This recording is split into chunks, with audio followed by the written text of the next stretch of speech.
Saludos. El estudio de las familias de Bayamo comienza a finales del siglo XVIII.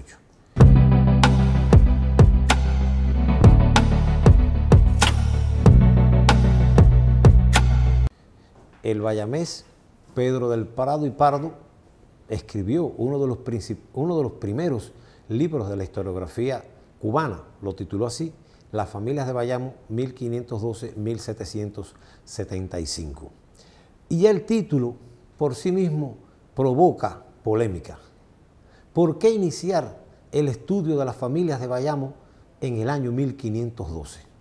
Y este es un aporte muy importante que realiza Pedro del Prado, y es que el libro se incorpora a la polémica que se estaba desarrollando en Cuba sobre la fundación de las primeras villas cubanas, y del Prado y Pardo utiliza las familias bayamesas para demostrar que desde 1512 el espacio geográfico bayamés estaba ocupado por españoles y que ya estos españoles habían creado un tipo de familia, lo cual es cierto y se corresponde con la realidad histórica, porque en el año 1512 Diego Velázquez pasa por aquí con su tropa tras la captura del cacique Atuey.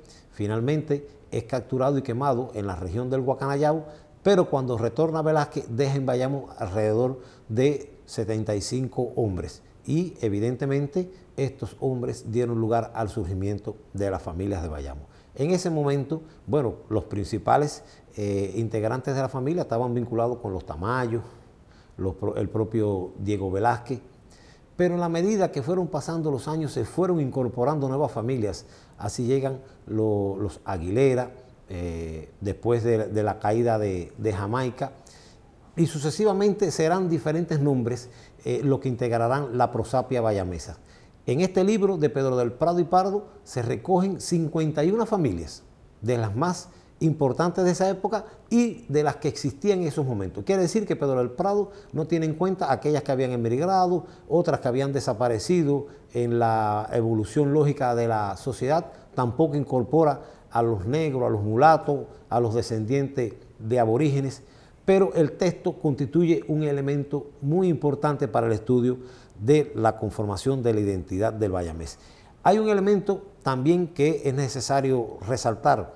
Cuando usted lee los nombres que se encuentran en el libro de Pedro del Prado y Pardo, se da cuenta que muchas de esas familias son las que inician en el año 1866 el proceso conspirativo en Cuba, que culminará con el inicio de la revolución independentista en el año 1868. Por eso es importante destacar que en el caso de Bayamo no existió una ruptura en las familias que habitaban este espacio geográfico. Encontramos el apellido Tamayo en el siglo XVI como un colonizador, y encontramos el apellido Tamayo en el siglo XIX como un independentista. Así sucede con los Aguilera, que se incorporan posteriormente, los Céspedes.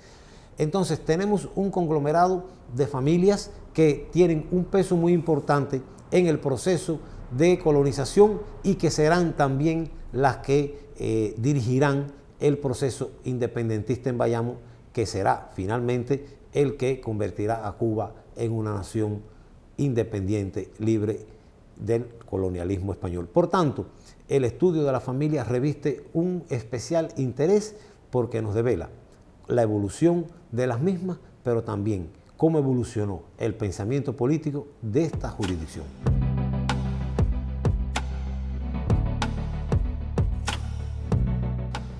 Con esto termino el presente programa y los invito a una nueva edición del mismo.